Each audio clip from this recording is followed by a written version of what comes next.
All righty. Well, good afternoon, everybody, and welcome to this wonderful topic of discussion that we're going to have today. I'm so glad that everybody could join us today, and looking forward to working with everybody and talking about this important subject.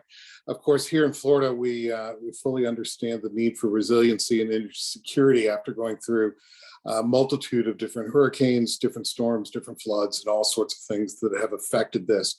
We have two groups here represented today that really represent how development practices are happening in Florida and how we're taking a look at being sustainable, looking at being resilient, and also creating energy security. But first, before we start on that, I would like to introduce our co-hosts, who are local Chamber of Commerce, who have come together with us to help spread the word and message and talk about this a little bit more.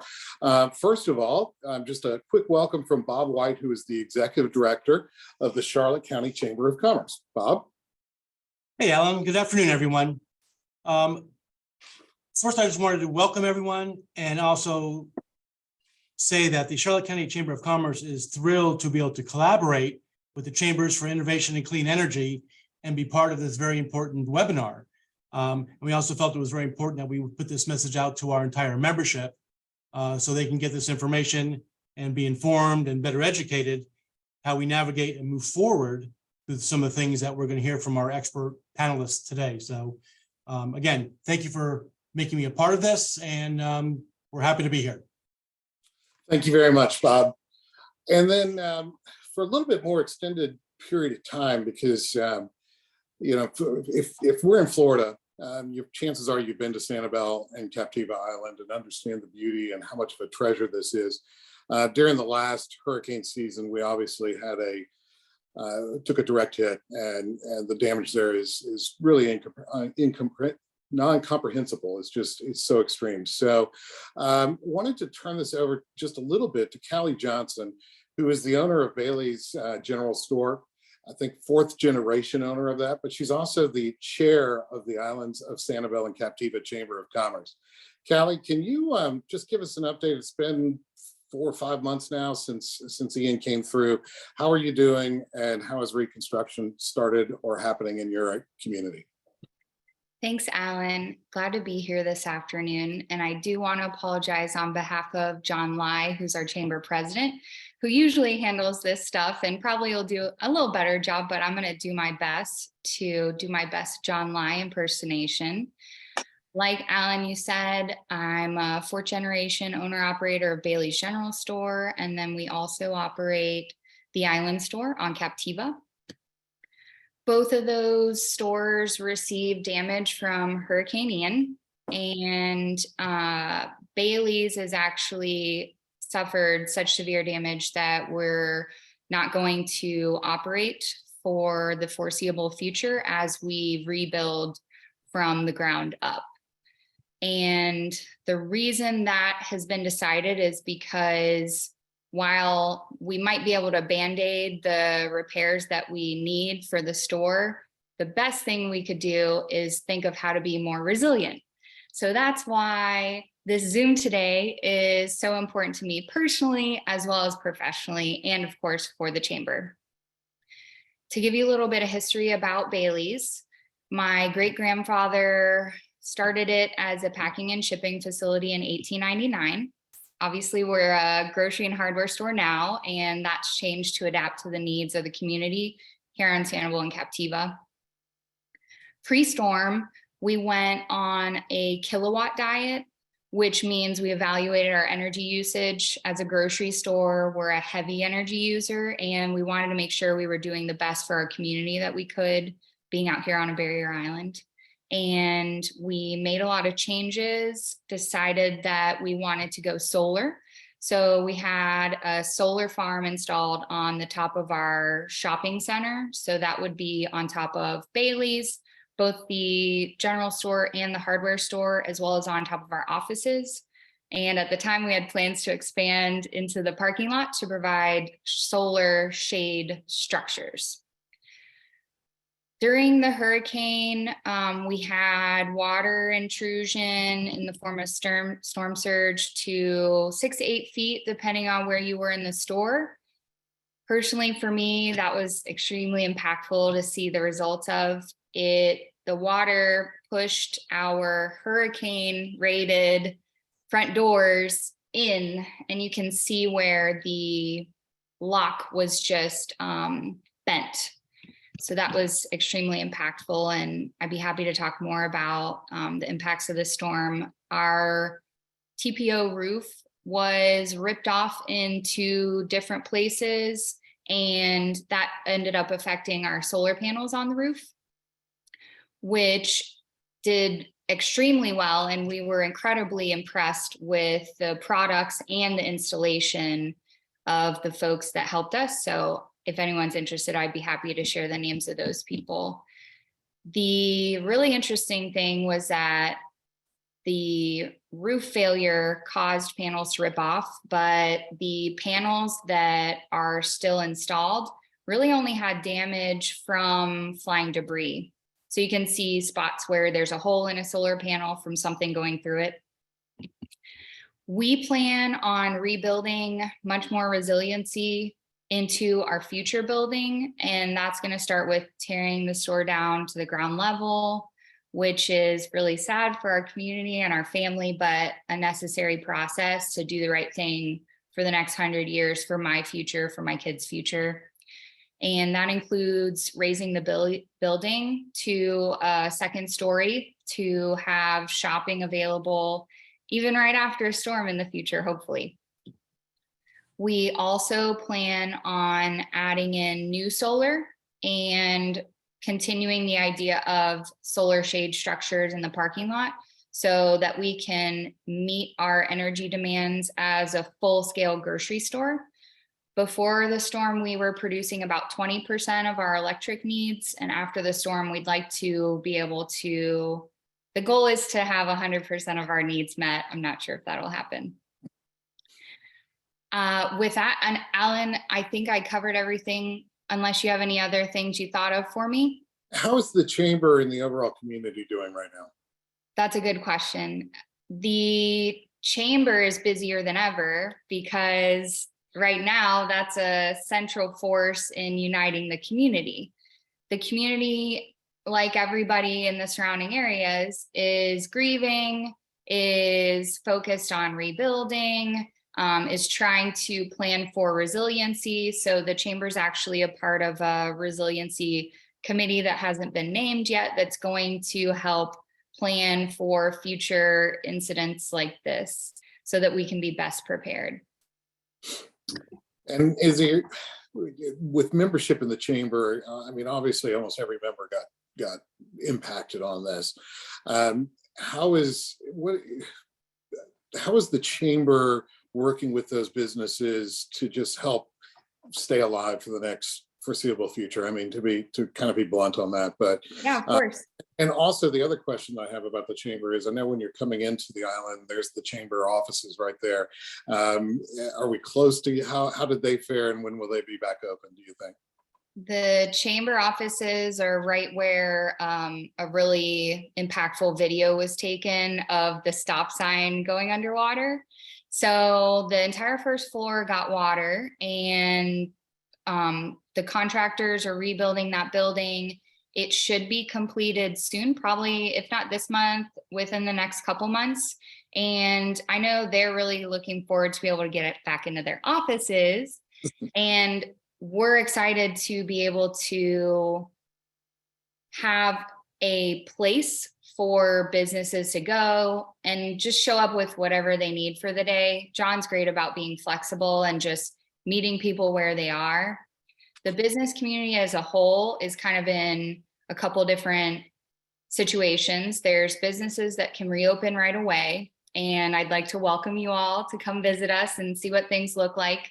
It's still a disaster area, but I'm amazed at how much recovery has already happened. And, you know, there's still trees on the side of the road, but there's places to come for lunch. There's places to come stay. So I'd like to welcome everyone. The businesses that were ground level are either at the stage where they're fully torn out and potentially rebuilding already, although that's on the quicker side of things. And then on Captiva, we actually have a lot of businesses that didn't get storm surge. So those businesses are able to reopen quickly. And then we have some businesses that are opening in a temporary situation, whether that's in a different location, whether that's online, or some businesses even have like mobile RVs in their parking lot, especially like the restaurants, they've been allowed to do food trucks in their parking lot. Oh, fantastic. Is there one thing that you need from us? Come visit us when you're ready to. I mean, it's crass, but that's the best way to help everyone. Everybody is strong and resilient and excited to be more resilient for the future, but definitely come see us and see what everything looks like. And we look forward to having you.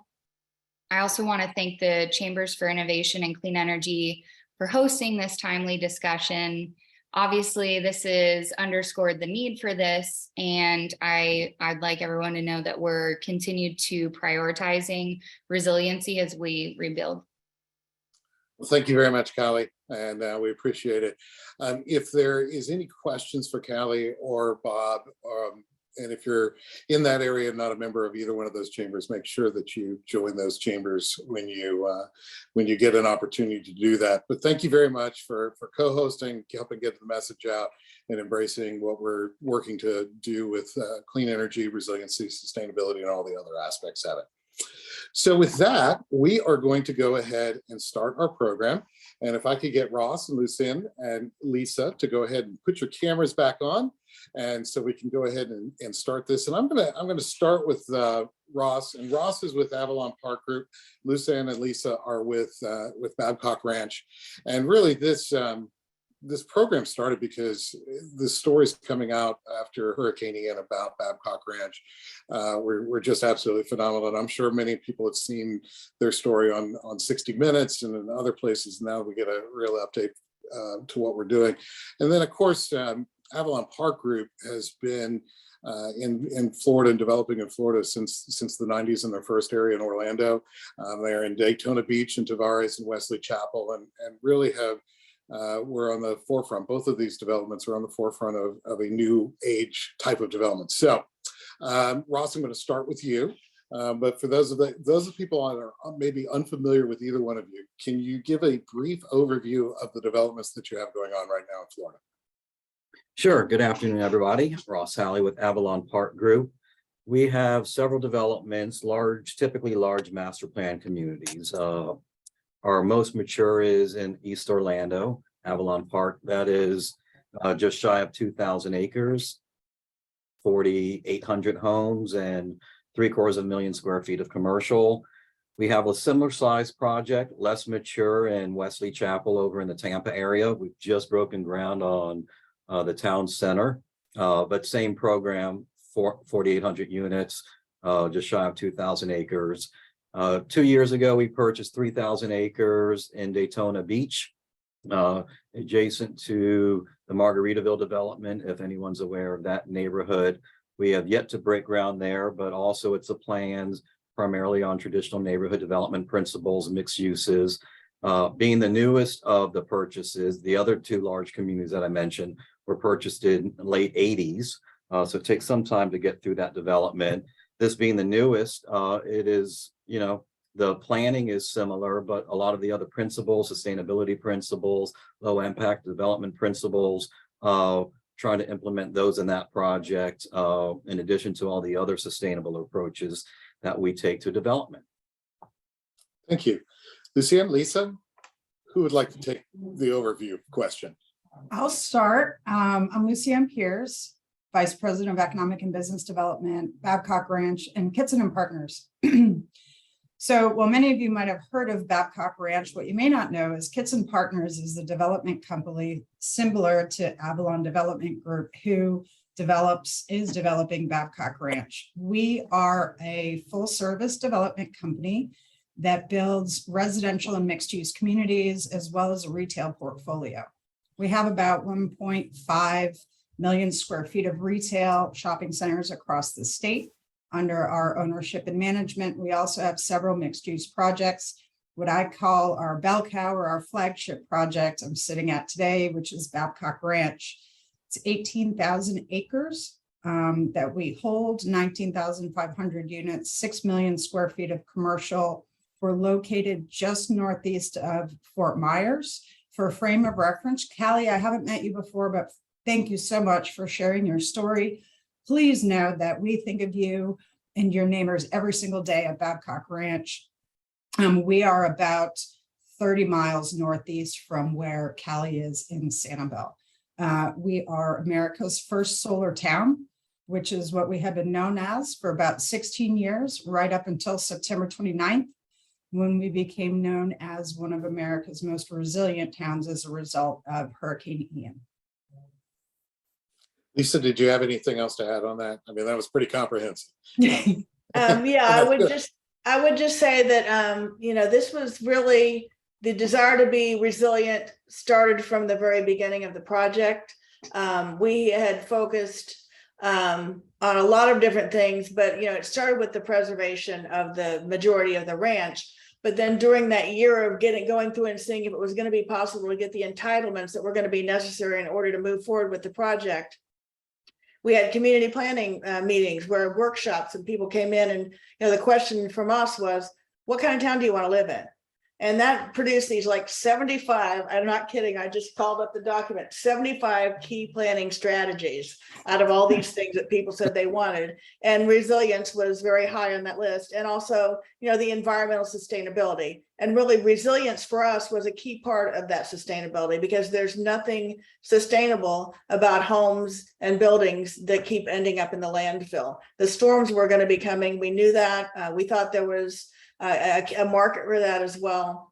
But you really don't know if you've got it right until the storm comes through. So I think a lot of this, Ian comes through, and I actually was not in town when it was coming through, but I was texting and communicating with people that were here throughout the storm. And it was kind of one of these, from the developer himself, it's like, okay, I told everybody they could safely shelter in place. I have 5,000 people right now at this point of development, my neighbors, because he was here, and I made that promise to them. I sure as heck hope I was right. So, we were ecstatic coming through the storm like that, but then had a chance to see what had happened all around us at the same time. And really the initial thing was, we got a great story to tell, but that wasn't the time to be telling it. Really wanted to be focusing attention on the people, on Callie and all of the people that are over there in such critical need, and figuring out how we can help. And then, wait for our time to talk about, okay, now how can we take the lessons we've learned, the lessons Avalon Park had learned, that, we certainly copied a whole lot of what they did when we started. And that's the way it works in development, everyone learning from each other. And then what's the next step? So kudos to Avalon Park for, the wonderful model that you have always set for everyone, and looking forward to see what you do next as well. Thank you.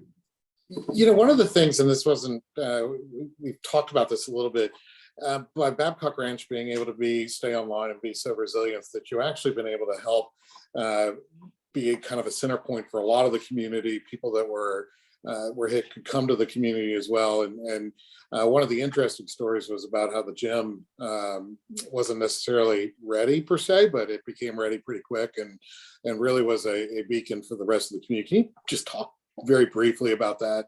And I know we didn't prep that before, but I know we talked about that before, and it was really good. I can take on do you want to do it first, or you want me, Lucienne?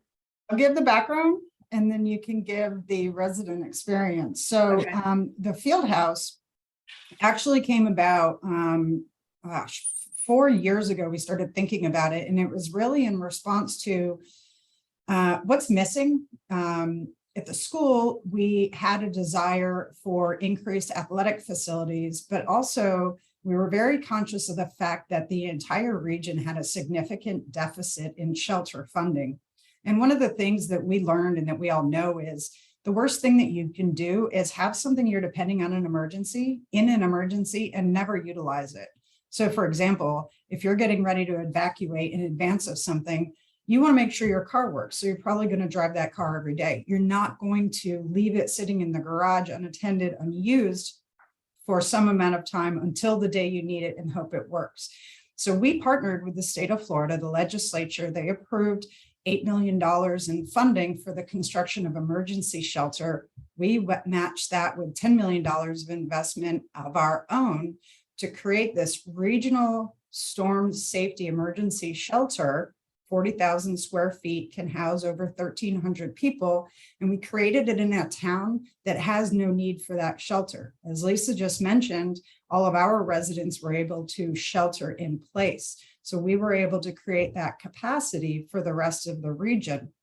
And the sad part of that is, as the storm hit, and actually we were experiencing the storm, the existing Charlotte County shelters started to be destroyed. The roofs were ripping off, they were filling with water. So during the middle of the storm, those shelters were evacuated and those people came to Babcock Ranch, hundreds of those folks that were able to come here. You're correct, Alan. The building was constructed, but if you're in any kind of construction, you know, supply chain has been a nightmare since February of 2020. It hasn't gotten any better. So we didn't have a generator. The building was complete, it was utilized, but we didn't have a backup generator. And that was one of those instances where we said, okay, we're putting the theory to the test. The building is hardened, the building is solid, it's ready to go. We believe our power redundancy and infrastructure is solid. So we were able to open up that facility and welcome some of the most in need individuals at really the height of some of the scariest times in that storm.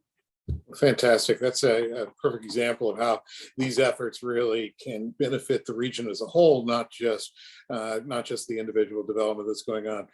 One of the things that you talk, oh, go ahead, Lisa, sorry. Oh, I was just going to mention that since the storm, we have gotten that the generator that was required. That's really, it wasn't certified because it was actually built to UCC 500 standards, and it's the only one throughout the region that has gone to that level of standard for hurricane safety. And in the interim now, we've had a group to come tour from FEMA, and some from the Florida Department of Management were with them. And these are the guys that actually, the engineers that write the code, that write all the standards and put all these things out and all these recommendations.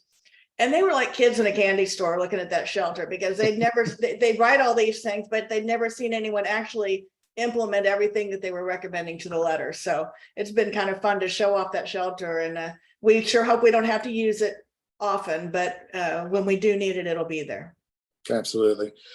So going back, one of the things that you talked about was how the legislature and other organizations actually came in and assisted in this.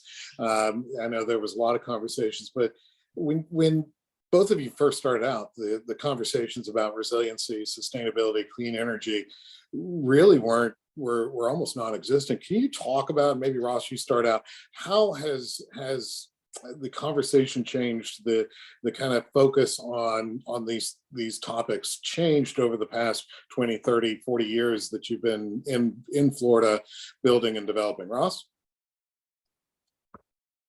Well, I think our book of ordinances have gotten a lot bigger, and our code's gotten a lot bigger. Look, we do better today than we did 40 years ago, and you see it in newer communities. And so we could talk about where the right place to build newer communities. Is it better to do infill development? You know, is greenfield the best place for sustainability? You know, that's another question that, you know, I think is important to answer in terms of the best place to build. That said, you know, regulations continue to evolve, and there's things that are out there today that are being talked about, but you have still a diversity of regulatory entities that don't agree on those, or there's not ordinances. And I think, you know, I think specifically low impact development type of principles, they're out there, they're being talked about. Some people are implementing them at different scales, but there's still challenges at the local, state and federal level to accept some of those principles. But the important thing is they are being talked about. There are committees that are out there trying to get that synthesized in a way where there's, you know, frequently I'll sit in these meetings with public officials, and they'll say that, or environmentalists, developer, they won't do these things. I make it very clear, if you give us a clear path, that we understand what the desires are, we'll be happy to do that. That said, I think early on, with Avalon and Orlando, it was greenfield. I mean, it's certainly more developed today around here than it was 30 years ago when the land was purchased, or 24 years ago when we broke ground. And the county had the foresight that said, if you're going to go out to the middle of nowhere and build something, it needs to be sustainable in itself. And we utilize the best practices at that time, which have evolved, and we don't really call them traditional neighborhood developments or new urbanities anymore. We call it smart growth, which is, a broad term, but it needs to be a live, learn, work, and play community. You need to have all your daily needs met within that community. Now, how do you guarantee that's going to happen is a different issue. But the county said, you need to be something different if you're going to be out there. And the good thing is they said it to Beat Cali, who's my boss, who's a European who grew up above his parents' bakery. And so he understood mixed use. He actually thought it's odd that we develop single use, walled off suburban communities here in the States. Because everywhere else in the world, you do have vertically integrated uses, density that promotes more alternative to transportation, including walkability. And so, I think he was the right guy with his entrepreneurial spirit to figure out, how do you come out here to the exurbs of Orlando, compete with all the national home builders doing conventional subdivisions, but create something wholly unique and different. And at the end of the day, I think what we've done is we didn't just build another commodity. So the real estate values certainly continue to be strong. Resales continue to go fast, and schools continue to operate at the best in the county. And I believe that's because you didn't build a commodity. You built something that's just more specialized those principles we believe in. And so as we go into Daytona, for example, you don't have the government saying, do this. You have us saying we want to do it. And so, as you learn, and I think the folks at Babcock would say the same, it's successful. It's harder. There's a lot more challenges to it, but it's a lot more rewarding. And you can be proud what you've done is something that, moves the needle in a positive direction. Lisa, you've talked. I know we've talked before about your efforts with elected leaders over the years and how that's changed. Can you talk a little bit about that for us and kind of your history, particularly with the solar aspects? Yeah, first I just want to say we aspire to be like Avalon Park and the Core Center, because it's like you got to have the people and then you get the businesses. So our desire is to be so much like you downtown. Looking forward to those days, and I'll be walking there. But early on, I think with the solar particularly, when we first, it was preservation was the first thing, and we made a lot of commitments about being as environmentally friendly as we could be. So the first thing you look at is energy, and the team had looked at all different kinds of renewables and what was going to make sense. And of course, in Florida, it really came down to solar. Just other things weren't going to make sense here. But then you've got the regulatory environment in Florida. You can only the utilities, in order to do cost recovery and build the cost of increased generation into their rates, they have to show that they're using the least expensive form of generation. So when we started this out, solar was not cost competitive at all. And Mr. Kitson, started by talking to them and, trying to talk them into it. And they're like, well, that sounds like a great idea, but, it just doesn't work because the cost of this, the cost of the land. So that started the conversation. Well, okay, how about I give you the land? What else you got? And really convince them that he was serious about this, working together. But even then, 3 years in a row, going to the legislature, you still needed legislation passed in order to put something out there for them to bid on to get cost recovery on solar, because it still wasn't quite there on cost competitive. And then the economic recession hit and the housing downturn, and we knew we weren't going to be starting for a while, and we were kind of tired of knocking our heads against the wall at the legislature. So we stood down for several years. And guess what? When it came to the time we were ready to start building, 2015, you started looking at it again, and they run the numbers again. And at that time, the cost of the solar panels had come down and the efficiency gone up to the point with that land taken out of the equation, it was cost competitive. They didn't need legislation. They didn't need anything from the PSC special to be able to do it. And oh, by the way, they said, we got all this land over here at Manatee, and we got all this land over here in others. DeSoto. A gas plant in DeSoto, that we could actually do 3 of these 75 megawatt plants all at the same time.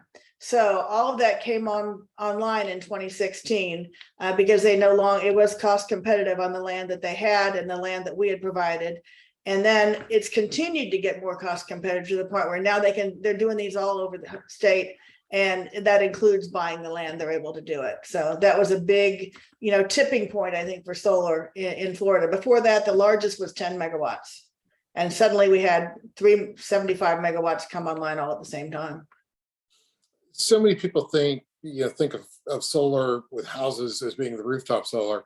That's not the case in Babcock Ranch, but you can have rooftop solar as well to augment what's coming in, correct? Can you kind of explain the relationship between that rooftop solar on top of houses with the more institutional solar that you're using?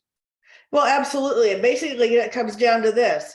By doing the utility scale solar, we were able to build a new town and fulfill the commitment that we were not going to cause the need for any more fossil fuel generation by our existence. It's just like an individual home where you put it on the roof and you go for 100, covering 100% of your use, even though you're still probably on the, you're on the grid at night.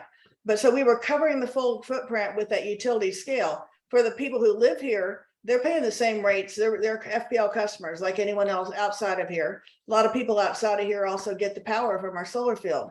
And so that cost is all shared among all the ratepayers.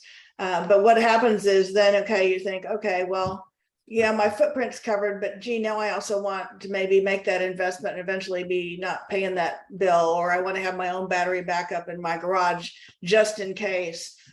So we do have within the codes that we have for the building here, it does include that all of the rooftops have to be capable structurally to support solar. So there's no retrofitting if people want to add it after they move in. So yes, I do have solar on my rooftop here. Yeah, Alan, to just Yes. add a tiny smidge to that, it was really about setting the base case. And the base case for us at Babcock Ranch was every single facility needs to be able to be powered by solar. And the only way to guarantee that we were meeting that commitment was to make sure that we were providing that from the base.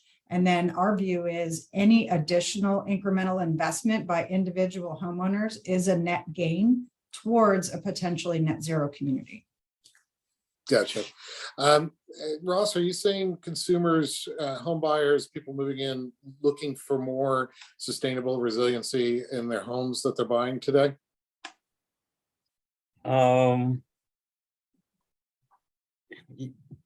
Well, look, I think you see it in a case like Babcock Ranch, which is, they're doing something at a scale that, in terms of that solar initiative, is different than what we've done. But look, I think what you see is, the same comment, which is if you build something that offers a different quality of life, yes, there's a demand for that. So, nobody wants to live on in an area where you have a wide road out in front, you have minimal sidewalks, you have nothing in close distance other than another home, all surrounded by a wall. That said, that's a very successful development paradigm in the United States of America. But I think we have found success not doing that, which is, I think what we have shown is if you offer a different quality of life that's greener, that brings the environment more into your existence rather than separate from your existence, that is the number one desire today. At some very basic level, the number one amenity today is, it's not a pool, it's not a clubhouse, it's a walking path through nature. And so, it's really about how do you embrace the natural. And so you have, biophilic design is really, it's still it's not a new idea, but it's certainly coming into our development areas, whether it be just our building footprints or our developments. But the idea of biophilia, which is the need for humans to engage with nature, is, I think, the most critical thing about development and residential design today. And there's a health and again, a quality of life that results in that You can't exchange for anything else. So with that, yes, there's a conscious thought, which is how can we make sure that we cluster our developments to preserve as much natural environment that's left over, not so we can then go put ball fields in it, but you can put some passive recreation and trails through it where you can appreciate it and acknowledge it's there, and it brings a balance to your day-to-day life. Well, that's one of the, Also taking all those roads off of trips, when you build like that and you build a community that people can walk, or they're not driving 20 miles to work or an hour, or, all over the schools, soccer mom spends her whole day driving. That's underappreciated, I think, with the style of development that Avalon is championed, is you're getting all those cars off the road. well, one of the interesting, when you talk about nature, one of the interesting things that you guys did was restore the natural waterways as well, which is, it's a lot of what we're talking about in this. It can be just in the basic overall design of the community, correct? Can you talk a little bit about the waterways and where you went there? Yeah, Lisa, I can address this one, and really building off of Ross in the last question. Residents, when we're surveying and communicating with them, they're not specifically identifying resilience as the top number, but when you do, or as a top indicator, but when you look at those indicators, exactly to Ross's point, connection with the environment, sustainability, access to nature, health and wellness are really all of those things. And when you look at those responses, that really is a draw towards resilience. Well, how do you measure the rate of the return on investment? Because obviously it probably costs a little bit more to do what you guys are doing, but how do you judge that rate of the return on your investment on that? Well, not to sound too flip, but I think that the market is proving it out for us. At the end of 22, Babcock Ranch was named number 5 fastest growing master plan community in the United States. Now, to give you some perspective on that, we broke ground in 2016. We had models and commercial spaces built in 2017. The first resident moved in 2018. So that's really 4 years from first move in to on fire. So I think that the consumer is shouting from the rooftops in this instance what it is that they're drawn to. So that translates to us, believe it or not. October, immediately following Hurricane Ian, was our highest sales month ever since we had begun construction. And that lasted for about 30 days until November beat that. And those numbers are continuing to be shown, especially when you look at the rest of the country. It's really weird sitting in Florida sometimes and remembering that the rest of the country and the world is in a recession. And there are real financial issues, but I'm sure Avalon is experiencing a lot of the same things where we're quite insulated from that. And people are saying, hey, we have this opportunity to do something different, better, more specific, and they're doing that. They're voting with their checkbooks. Well, and Ross, when you started in Avalon, there was almost no people there. And now within, I think we said 2 miles, 3 miles of your downtown center, there's now 50,000 people living in that region because of what you drew there. What do you consider your return on investment on creating these sorts of communities, Ross? I will piggyback on those comments, which is we broke ground in 98. We had first homes occupied in 99. And by 2004, we were the top selling community in Central Florida, really leading up into the recession. The good thing is we had a lot of energy going into the recession, so it continued.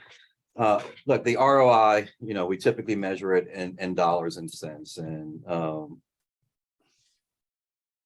there was so much reinvestment that we did in this community to make it happen, which wasn't simply thinking, okay, you bought land, you develop the land, and then you sell parcels off. If you did that, it would never be what it is today. And so there was a lot of reinvestment that from the residential land sales that we put back into the downtown to build those vertically mixed use buildings, knowing that they're an anomaly out in where we are. Nobody else would do it, but believing that they'd work. that then creates other things. So what that ultimately does, and we had a staff meeting last week, and the boss got up and was talking about, everybody asked him how much money did he make on Avalon, how much money did he make on Avalon. Look, he did well in Avalon, but he will say, generally speaking, if you own land in Florida and do nothing with it for 30 years, you will do well if you can just hold on to it.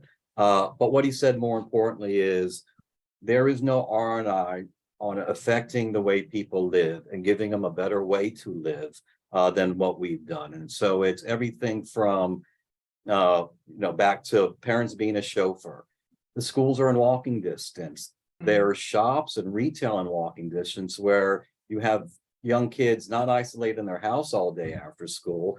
They're embracing the community, they're engaged in their community. And although they can't drive, they have a quality of life that they wouldn't otherwise have in a single-use subdivision. Same thing, we have senior living, we have assisted living, memory care. That's part of the community. We have a spinal cord injury rehabilitation center. All of those people, as their lives change, whether it be to age or accident or something else, they can engage fully in a productive life. They can get around, they can take their wheelchair to Publix because it's just a block away. And so the ROI that I think we're most proud of, in addition to the financial success, is the diverse community that's been developed out here that in the suburbs really creates a life for seniors and youth who can't drive and aren't therefore isolated in their house because they can be independent in a community like this. One of the things, and this is one of the issues that maybe smaller developers have, but how did you convince the production home builders and some of the folks that they're building across the country? How did you convince them that, yeah, we're going to do this and you're going to like it and it's going to be good for you? And they did. So what, is there anything that any tips that you can give to say, hey, let's do this, in all the places? Look, I think here, but we're not always good at convincing the production builders on what they can or cannot do. So we certainly, not all of our projects, I think, have the same type of homes that produce the same public realm. That said, what happens with the public home builder? I think size is a big issue. If you have 18,000 acres, which is huge. Daytona, if you have 3,000 acres, so you're going to do 10,000 homes.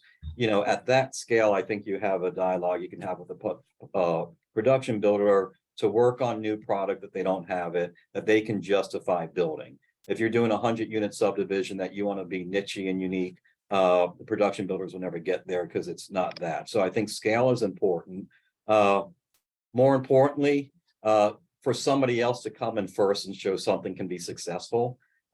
So we couldn't get the production builders interested at all in buying a lot. We had to start with small local builders that were willing to, diversify their product line and try something different. They were successful. So while nobody else was willing to come out here, they were successful. The public builders, the production builders noticed, then the next round of development is, you're doing 800 lot deals with production builders, all designing new product because they saw somebody else. So, I think on publicly traded companies, unfortunately, you need to show success, or they have a different agenda to achieve something different. Most of it is they have a widget to build, and it's important to build as many as you can and sell them as quickly as possible. So if you can convince them they could sell quicker, you have a better story to try to do something different. That said, I mentioned it before. I can't believe what Babcock was able to get the production builders to do.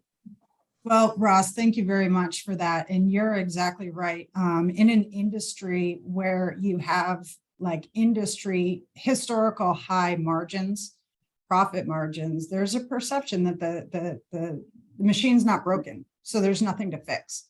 And it's really, really hard when somebody's doing extremely well and making, great profits and building great homes to convince them that they need to do it completely differently.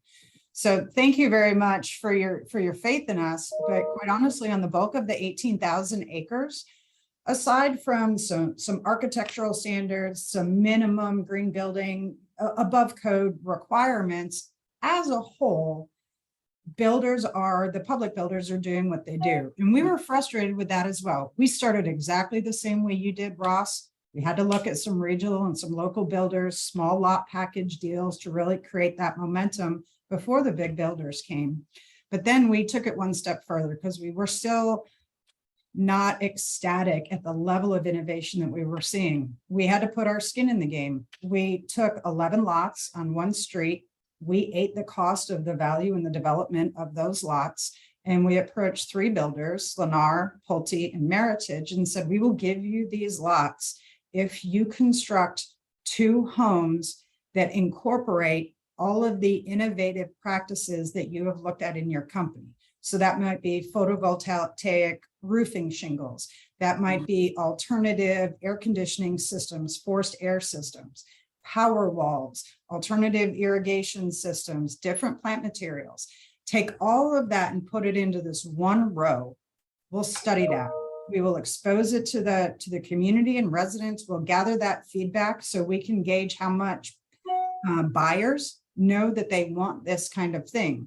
So the way that we are really driving to change and instilling innovation in our public home builder partners is getting to the consumer. When the consumer demands that that's what they're going to buy, magically, that's what's going to be provided for sale.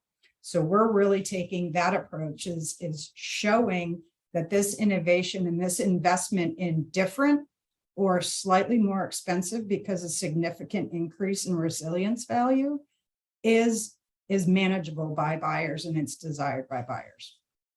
It is not an easy battleship to turn.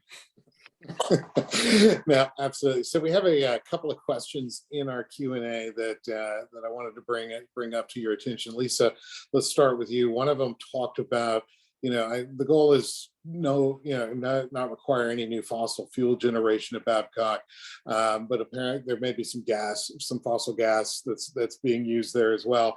Can you talk about being able to move to all electric, or is still gas? Where's the mix there on that? Is the basic nuts and bolts of the question.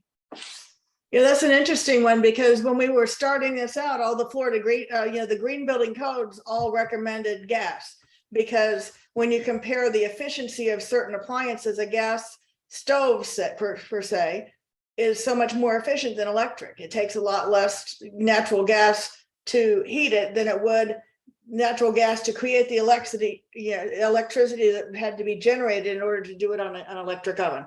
So they forgot in that equation that, oh, by the way, but we aren't actually getting our electricity from gas. So it's not that offset. So those are the kind of things that we're having to, evolve and figure out how that going forward, how we change those standards, because we went into it, it's like started planning this. Oh, all the green building thing says, let's do natural gas. And then you get a deal with the gas provider at a certain, contract that they're going to do it to make it affordable for everyone. And now, kind of that changes. So we have to evolve, and we have to look at how we change that. So now Meritage has come in and they're doing all electric.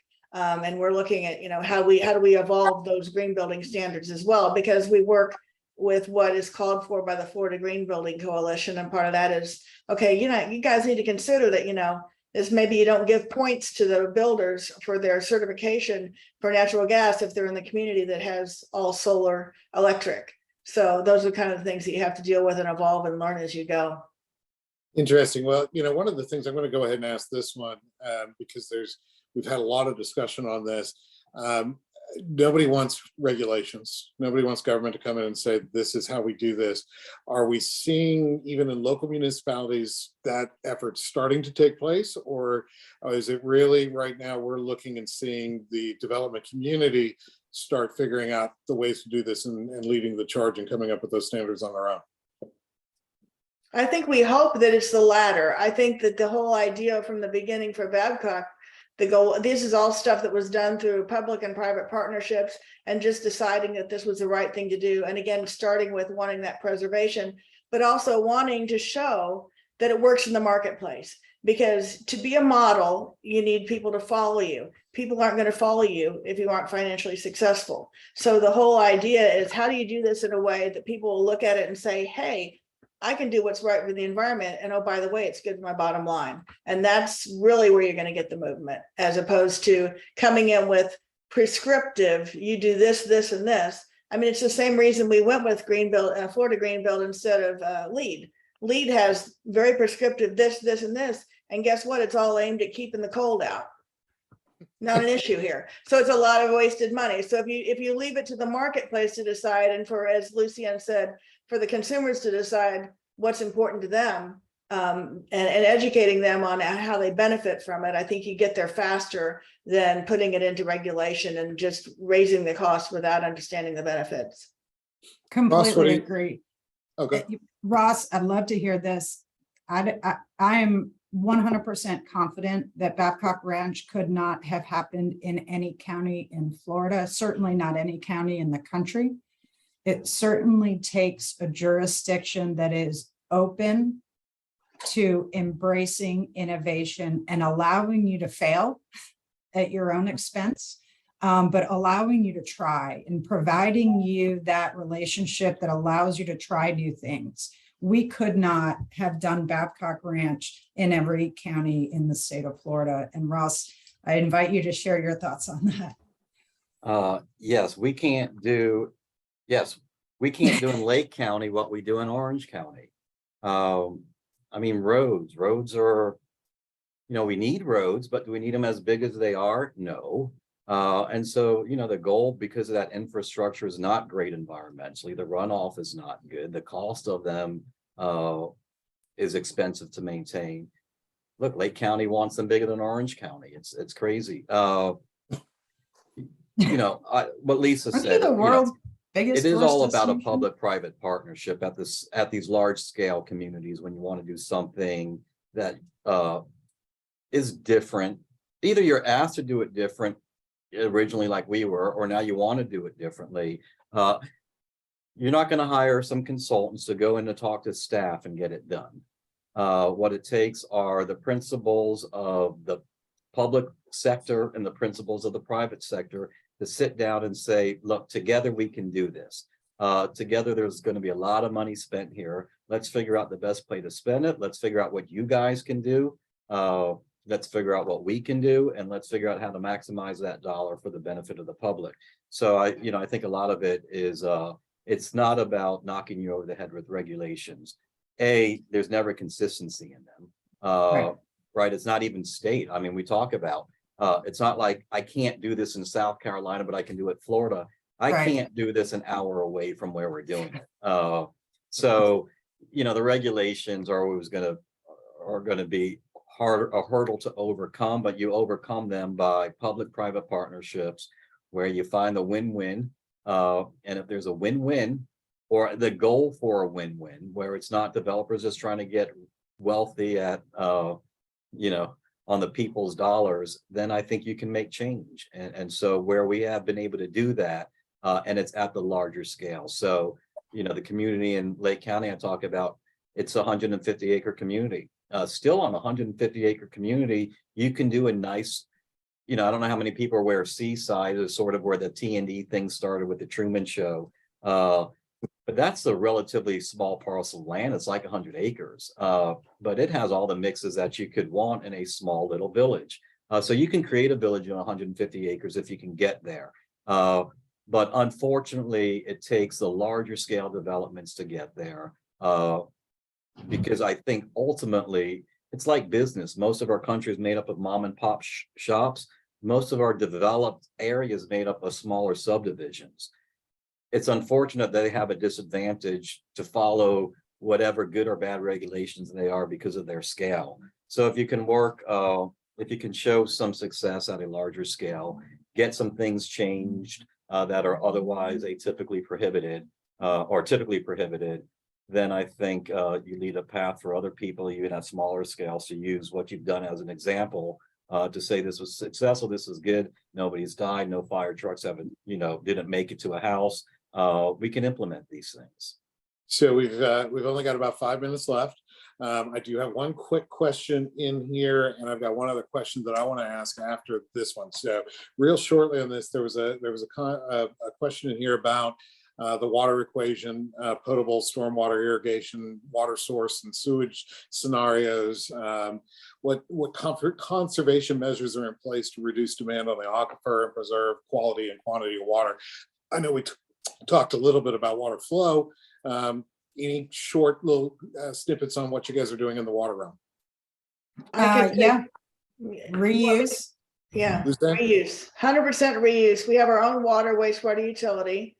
Actually, with the purchase of the Babcock company, the land in the beginning, they had a utility permit already in place for all of the farming uses that were happening on the ranch over the years. And our commitment was, at the end of the day, we'll be using less potable water, pumping less than they were using for agricultural purposes. And we're doing 100% reuse, built our own stormwater wastewater utility here. And which is also hardened, which is why we were the only people in Charlotte County that didn't have to boil water.